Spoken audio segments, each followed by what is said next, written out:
Everyone, कैसे हो आप लोग। आई होप आप लोग अच्छे हो गए। मैं भी बहुत अच्छा हूँ। आज जो हम करने वाले हैं वो एनपीओ का सेकंड पार्ट है। इससे पहले मैंने फर्स्ट पार्ट अपलोड कर दिया है, तो प्लीज़ जिसने ना देखा हो तो प्लीज़ देख के आना। और आज की जो क्लास में हम पढ़ने वाले हैं वो पढ़ने वाले हैं रिसिप्ट एंड पेमेंट अकाउंट के बारे में। और अगर आपको क्लास अच्छी लगती है तो प्लीज़ लाइक शेयर सब्सक्राइब करें, ताकि मैं अपनी नॉलेज और लोगों को प्रोवाइड कर सकूँ। पार्ट 2 है एनपीओ का। इससे पहले क्लास का पार्ट 1 मैंने अपलोड कर दिया था, जिसके अंदर हमने सीखा है एनपीओ का मीनिंग, एनपीओ का पूरा क्लेरिफिकेशन, पूरा इन डेप्थ हमने पढ़ा था, जिसमें हमने सीखा था कि एनपीओ पैसे वगैरह कहाँ से कलेक्ट करता है, पैसे कहाँ से रिसीव करता है, कहाँ खर्च करता है, थोड़ा बेसिकली मीनिंग समझा था। और उसमें हमने ये देखा था कि एनपीओ जो है वो ट्रेडिंग और प्रॉफिट और लॉस अकाउंट नहीं बनाता, तो उसकी जगह जो क्या बनाता है वो क्या बनाता है, रिसिप्ट्स एंड पेमेंट अकाउंट और इनकम एंड एक्सपेंडिचर अकाउंट, जिसको आज हम पढ़ने वाले हैं। जो हमारा पार्ट क्या है, सेकंड है। तो चलिए स्टार्ट करते हैं। जो आप पढ़ने वाले हैं सबसे पहले, जिसका नाम क्या है, रिसिप्ट एंड पेमेंट अकाउंट। ठीक है। अब रिसिप्ट एंड पेमेंट अकाउंट और इनकम एंड एक्सपेंडिचर अकाउंट, इसके अलावा तीसरा जो बनता है, इसके अंदर क्या बनता है, बैलेंस शीट, जो मैंने पहले बताई थी। तो अब जो हम करने वाले हैं receipt and payment account. Receipt and payment, नाम से ही पता चल रहा है, रिसीट और पेमेंट भी बोल सकते हैं इसे, रिसिप्ट एंड पेमेंट भी अकाउंट क्या बोल सकते हैं। अब इसके अंदर क्या होता है, इसमें सिर्फ डील करते हैं हम कैश के बारे में, मतलब पैसे आएंगे या पैसे जाएंगे, तो आप इसको इस अकाउंट के अंदर क्या कर दो, रिकॉर्ड कर लो। मतलब इसके अलावा इस अकाउंट के अंदर कुछ भी रिकॉर्ड नहीं करना है, सिर्फ क्या रिकॉर्ड करना है, मनी की टर्म्स में रिकॉर्ड करना है। मतलब पैसे के बारे में जो भी चीज़ें होंगी एक साल के अंदर, वो सारी की सारी किसके अंदर रिकॉर्ड होने वाली है, रिसिप्ट एंड पेमेंट अकाउंट के अंदर होने वाली है। अब काफ़ी लोग पता है इसे रिसिप्ट एंड पेमेंट अकाउंट भी बोल देते हैं, ये रिसीट एंड पेमेंट अकाउंट भी होता है, पर एज़ पर द कंडीशन जो आपको ठीक लगे, जो आपको बोलने में इजी रहे वो बोलो, पर सही जो होता है वो रिसीट एंड पेमेंट अकाउंट होता है। ठीक है। अब क्या हुआ, रिसिप्ट एंड पेमेंट अकाउंट जो हुआ, मैं इसको रिसिप्ट एंड पेमेंट अकाउंट जो बोल रहा हूँ, रिसिप्ट एंड पेमेंट अकाउंट जो हुआ, बेसिकली ये क्या होता है, the summary of cash book. क्या होती है, summary of cash book. 11th class में आपने पढ़ा था कैश बुक के बारे में। कैश बुक क्या होती है, वो अकाउंट या वो लेजर होता है जिसमें सिर्फ कौन सी ट्रांजैक्शन रिकॉर्ड करते हैं, पैसे आने की और पैसे जाने की, इसके अलावा कुछ भी रिकॉर्ड नहीं करते। तो वैसा ही रिसिप्ट एंड पेमेंट अकाउंट के अंदर सिर्फ क्या रिकॉर्ड होता है, कैश की ट्रांजैक्शंस रिकॉर्ड होती हैं, बैंक की ट्रांजैक्शंस रिकॉर्ड होती हैं। ठीक है, पहला पॉइंट। सेकंड पॉइंट क्या है, देखो यहाँ लिखा हुआ है, all cash receipts are recorded on the receipt side. मतलब जितना भी रिसीट साइड हुआ वो किस साइड, मतलब जितने भी कैश मिला वो किस साइड रिकॉर्ड किया जाएगा, रिसिप्ट साइड, जिसे क्या बोलते हैं, डेबिट। मतलब पैसे आए हैं, रिसीव हो रहे हैं, चाहे वो पिछले साल के हो रहे हो, 2 साल पहले के, 3 साल पहले के, उससे मतलब नहीं है। मतलब अगर उस साल पैसे मिल रहे हैं ना, तो आपको उसको क्या करना है, रिकॉर्ड करना है। तो वो भी किस साइड रिकॉर्ड करना है, डेबिट साइड। अब वैसे ही ऑल कैश पेमेंट रिकॉर्ड कहाँ करेंगे, ऑल कैश पेमेंट को क्रेडिट साइड में। मतलब जितना भी पैसा जा रहा है वो सारा कहाँ रिकॉर्ड करेंगे, cash payment credit side record करेंगे। ठीक है, जितनी भी कैश पेमेंट होंगी। अब मैंने क्या बताया, जितना भी कैश पेमेंट होगा उसको रिकॉर्ड करेंगे क्रेडिट साइड, जितना भी कैश रिसीव होगा उसे किस तरफ रिकॉर्ड करेंगे, डेबिट साइड। ठीक है, पक्का। अगला पॉइंट क्या है, it recall all cash and bank transaction. मैंने क्या बोला, ये सिर्फ अकाउंट किसकी रिकॉर्ड करता है, ट्रांजेक्शन कैश की और बैंक की। Is like a summary of cash book. Cash book क्या रिकॉर्ड करता है, सिर्फ कैश की ट्रांजेक्शन को रिकॉर्ड करता है। ठीक है। अब चाहे वो कैपिटल नेचर की हो, चाहे रेवेन्यू नेचर की हो, उससे कोई मतलब नहीं है। मतलब पैसे आ रहे हैं और जा रहे हैं तो इस अकाउंट के अंदर आएगा, जिसे हम क्या बोलेंगे, receipt and payment account. It is a real account. अगर इन शॉर्ट बोलें, रिसिप्ट एंड पेमेंट अकाउंट को क्या बोल सकते हैं, हम इसको बोल सकते हैं कि ये रियल अकाउंट है। अब रियल अकाउंट क्या होता है, रियल अकाउंट हमने 11th क्लास में पढ़ा था, या जिसको नहीं पता रियल अकाउंट क्या है, मेरी ये ऑलरेडी मैंने एक क्लास अपलोड करी थी, गोल्डन रूल्स की, जो क्लास 11th के लिए थी। यस, सब देख सकते हैं उसको, तो मैं उसका लिंक डिस्क्रिप्शन में दे दूंगा, आप उसको देख लो। वहाँ जाके जिसको नहीं पता रियल नॉमिनल क्या होता है, तो वहाँ से आपको थोड़ा क्लियर हो जाएगा। तो रियल अकाउंट क्या होता है, वो अकाउंट जो किसके बारे में डील करता है, सिर्फ रियल अकाउंट बात करता है ऑल एसेट्स के बारे में, एक्सेप्ट डेटर के बारे में। क्यों, क्योंकि इसमें क्या आ गया, नाम आ गया बंदे का। ये सारी चीज़ें मैंने डिस्कस कर रखी हैं। अभी सिर्फ बताता हूँ क्या, कि रियल अकाउंट क्या होता है, एसेट अकाउंट। मतलब इनडायरेक्टली हम इसको क्या बोल सकते हैं, कि receipt and payment account is a cash account के साथ साथ क्या, इज़ अ एसेट अकाउंट। क्या बोल सकते हैं, इज़ अ एसेट अकाउंट। अब ये क्या होता है, transaction other than cash and bank transaction are not recorded in this account. वो बोल दिया मैंने, क्या बोला, अगर जो ट्रांजेक्शन कैश और बैंक के अलावा नहीं है, तो वो ट्रांजेक्शन इस अकाउंट के अंदर आएंगे ही नहीं। ठीक है, तो जल्दी से रिवाइज करते हैं कि हमने क्या पढ़ा। हमने पढ़ा कि जो एनपीओ है वो कौन सा अकाउंट बनाता है, रिसिप्ट एंड पेमेंट अकाउंट बनाता है। अब ये रिसिप्ट एंड पेमेंट अकाउंट क्या होता है, ये समरी होती है कैश बुक की। ये समरी किसकी होती है, कैश बुक की समरी होती है, जो बेसिकली क्या करती है, जो बेसिकली बताती है कैश के बारे में अगर कुछ भी चीज़ डील होगी तो उस अकाउंट के अंदर रिकॉर्ड होगा। ठीक है, वो इस अकाउंट के अंदर क्या होगा, रिकॉर्ड होगा। अगर कैश मिलेगा तो डेबिट साइड, कैश जाएगा तो क्रेडिट साइड, मतलब कैश आ रहा है तो डेबिट, कैश जा रहा है तो क्रेडिट। ये हमने सारा 11th में सीखा था कि अगर एसेट आता है तो डेबिट होता है, एसेट जाता है तो क्रेडिट होता है, वही रूल लगा। तो इसी के बेसिस पे क्या बोला कि रिसिप्ट एंड पेमेंट अकाउंट को क्या बोल सकते हैं, is just like a real account. और रियल अकाउंट क्या होता है, एसेट में अकाउंट में डील करता है। ये किसके बारे में क्या ट्रांजैक्शन आती है, कैश, मतलब अदर देन कैश इस अकाउंट के अंदर कोई भी ट्रांजैक्शन नहीं आएगी। आई होप यहाँ तक receipt and payment account clear होगा। बस बेसिकली अगर मैं बोलूँ इसका नाम बदला है, is a summary of cash book. तो आओ इसका थोड़ा फॉर्मेट देखते हैं कि इसके अंदर क्या क्या चीज़ें आएंगी और क्या क्या चीज़ें नहीं आएंगी। चलिए,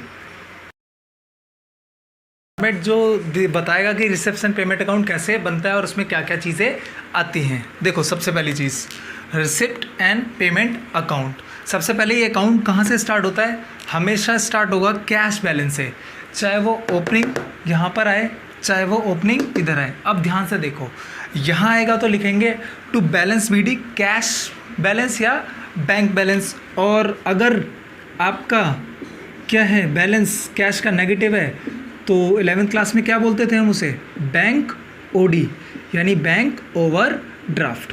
समझ आया, मतलब क्या, आपका एक चीज़ क्लियर हो गया, रिसिप्ट एंड पेमेंट अकाउंट की जो ओपनिंग होती है वो किससे होगी, कैश बैलेंस से या फिर बैंक बैलेंस से। ठीक है, अब क्या है, बैंक बैलेंस, चाहे वो डेबिट साइड, आपको पता है इसको क्या बोलते हैं, इधर क्या आता है डेबिट और इधर क्या आता है क्रेडिट। अब ओपनिंग इससे होगा तो क्लोजिंग भी सेम किससे होगा, इसी से, by balance BD.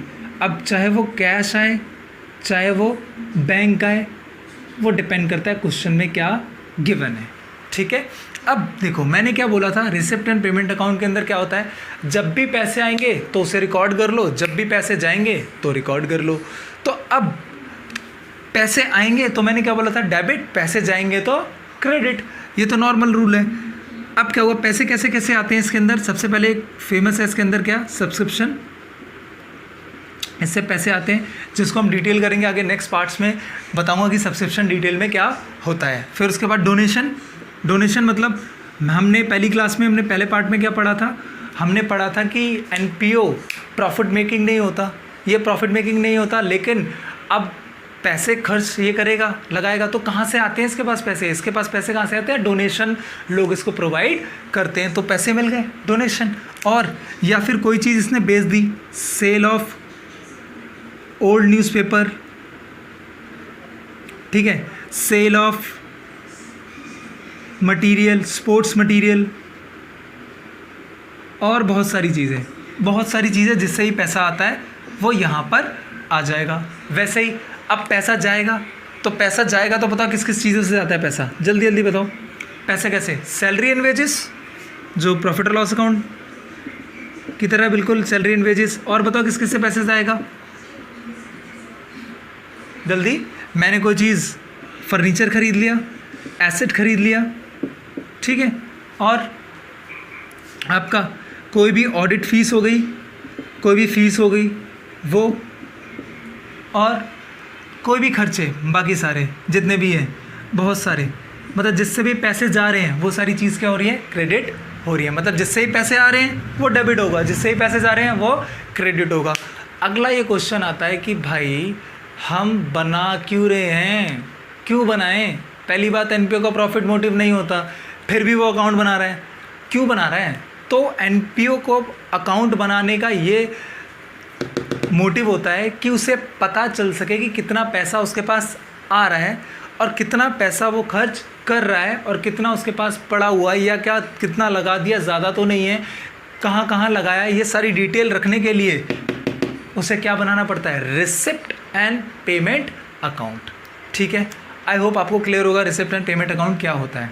Receipt and payment account क्या होता है, in short cash summary detail होती है। इसके अंदर अगर पैसे आते हैं तो रिकॉर्ड करते हैं, पैसे जाते हैं तो रिकॉर्ड करते हैं with in an accounting year, एक साल के अंदर अंदर। पूरे साल के अंदर, ठीक है। इसे रियल अकाउंट भी बोलते हैं, ये थ्योरी है। और इसका डिसएडवांटेज क्या है, ये कैश और बैंक ट्रांजैक्शन के अलावा कुछ भी रिकॉर्ड नहीं करता, मतलब जिसमें कैश और बैंक ट्रांजैक्शन इन्वॉल्व हैं वही आएगी। अब देखो ये तो हो गया रट्टा मारने वाली बातें, जो लोग रट लेते हैं, क्या डेबिट आएगा, खर्चा आएगा तो क्रेडिट होगा, पैसे आएंगे तो डेबिट होगा। भाई कैसे, ये कहाँ से आता है, हमें पता कैसे चलेगा? तो अब इनको थोड़ा एंट्रीज़ के थ्रू मैं कोशिश करूँगा आपको समझाने की। तो सबसे पहले लेते हैं salary and wages. Salary and wages क्या होता है? खर्चा। खर्चा जब देते होता है, और मैंने क्या बोला, पैसे जा रहे हैं और पैसे जाते हैं तो क्या होता है? एसेट। एसेट क्या होता है? क्रेडिट। पक्का? अब देखो क्या हुआ, टू कैश, कैश चला गया, क्या हो गया? सैलरी एंड वेजेस, ठीक है। यहाँ क्या होगा? डेबिट। यहाँ क्या हो गया? अकाउंट। और ये अमाउंट जो भी होगा वो आ जाएगा। देखो क्या हुआ, कैश क्या हो रहा है? Credit. Salary and wages account, तो कैश क्या हो रहा है? जा रहा है, तो इसलिए कैश की डिटेल हो गई, कैश की पेमेंट हो गई, यहाँ पे आ गया। अब मैंने इसे जो पार्टिकुलर्स लिखा है इसको हटा के, ये पार्टिकुलर्स मैंने क्यों लिखा, ये जानबूझ के लिखा ताकि बाद में इसको मैं कन्वर्ट कर सकूँ, बता सकूँ कि ये पार्टिकुलर्स की जगह जो 11th क्लास में गलती करते थे उसे क्या करेंगे यहाँ पे? रिसिप्ट। और इसे क्या करेंगे यहाँ पर? पेमेंट, ठीक है। पक्का? ये मैंने जानबूझकर लिखा था कि ताकि, क्योंकि पेपर में क्या करते हैं, नंबर देखो कैसे करते हैं, जल्दी जल्दी में हम भूल जाते हैं कि रिसिप्ट एंड पेमेंट अकाउंट बनाना है। और अगर मैं एक चीज़ बोलूँ, जनरली क्या होता है, 90% ये क्वेश्चन आता है, मतलब रिसिप्ट एंड पेमेंट क्वेश्चन में आएगा, और आपको बनाना क्या होता है? इनकम एंड एक्सपेंडिचर अकाउंट, ठीक है। आई होप आपको क्लियर होगा। रिसिप्ट एंड पेमेंट अकाउंट, यहाँ पर खर्चे होंगे, यहाँ पर पैसे मिल रहे हैं, तो पैसे मिलेंगे तो डेबिट टू, तो यहाँ पर कैश बुक की ट्रांजैक्शन जैसे करते थे, कैश बुक के अंदर सेम कैश के अंदर ट्रांजैक्शन होगी। कैश के अंदर ट्रांजैक्शन कहाँ होगी? जो हमने पढ़ा था, कैश टू आ रहा है तो ये क्या होगा? By side. तो देखो पूरा का पूरा वही है, बाई साइड। अब पैसे मिल रहे हैं इस साइड। अगर किसी ने 11th क्लास ढंग से करा है कैश अकाउंट तो समझ आ गया होगा कि मैं क्या बोलने वाला हूँ, ठीक है। पक्का क्लियर है यहाँ तक? ठीक है, हम करते हैं नेक्स्ट। तो आपको पता चल गया होगा मैं क्या बोल रहा हूँ 11th क्लास में। ये सब अगर किसी ने कैश बुक ठीक से पढ़ा है तो समझ आ जाएगा। देखो कुछ और एग्जांपल लेता हूँ मैं इसको थोड़ा सा समझाने के लिए। अगर मैं बोलूँ, ठीक है, मैंने पर्पस बता दिया आपको। मैंने पर्पस क्या बताया कि इसका मेन मोटिव क्या होता है कि एनपीओ को पता चल सके कि कितना पैसा आ रहा है और कितना जा रहा है। इसलिए कैश बुक, कैश समरी क्यों बोलते हैं, आपको कॉन्सेप्ट के साथ क्लियर होना चाहिए। अब देखो, अगर मेरे को किसी से पैसे मिल रहे हैं, ठीक है, मेरे को डोनेशन मिल रही है, पैसे आ रहे हैं, तो क्या लिखूँगा? Bank account debit to donation. अब देखो बैंक अकाउंट में अगर अकाउंट बनाते हैं तो कहाँ आएगा? Bank account. ये अकाउंट बनाते हैं टी शेप का, बैंक में किस साइड आएगा? टू साइड, तो इसलिए यहाँ पर क्या है? To side. समझ आया? क्लियर हुआ? ठीक है। एक लास्ट एग्जांपल और ले लूँ, खर्चे का ले लेते हैं। जैसे मैंने फर्नीचर ख़रीदा, तो फर्नीचर ख़रीदा, जल्दी बताओ, फर्नीचर खरीदेंगे तो एंट्री क्या होगी? एंट्री क्या करेंगे? General entry. हम जनरल एंट्री करेंगे furniture account debit to bank. कर लिया, टू बैंक। पैसे जा रहे हैं। अब देखो बैंक में क्या होगा? बैंक में वही होगा ट्रांजैक्शन, बैंक हो या फिर कैश हो, दोनों में क्या होगा? To side. फर्नीचर क्या होगा? यहाँ पे क्या जाएगा? बाई साइड, क्योंकि हमने ये सीखा था कि अगर नीचे बैंक है तो ऊपर वाला कहाँ जाता है? बाई साइड, और अगर ऊपर कैश है तो नीचे वाला टू साइड कहाँ जाता है? To side. ये हमने 11th क्लास में सीखा हुआ है और सबने सीखा है और सबको याद भी होगा। तो इस हिसाब से हमारा रिसिप्ट एंड पेमेंट अकाउंट बनता है। इसलिए इसको क्या बोलते हैं? Is a summary of cash book, क्योंकि ये बिल्कुल कैश बुक की तरह चलता है। और बहुत सारी चीज़ें हैं, वो क्वेश्चन जब करेंगे तो क्लियर हो जाएगा। वहाँ पे बहुत सारी चीज़ें होंगी, पैसे यहाँ आ रहे हैं और यहाँ पैसे जा रहे हैं। बाकी जो नेक्स्ट पार्ट है इनकम एंड एक्सपेंडिचर, वो मैं नेक्स्ट पार्ट में कराऊंगा, और जिसमें हम इनकम एंड एक्सपेंडिचर को डिटेल में पढ़ेंगे। आई होप आज की क्लास का जो रिसिप्ट एंड पेमेंट अकाउंट है वो क्लियर होगा आपको। अगर आपको वीडियो अच्छी लगती है, कुछ नॉलेज मिलती है, तो प्लीज़ चैनल को लाइक, शेयर एंड सब्सक्राइब करें और हेल्प करें मेरी, ताकि मैं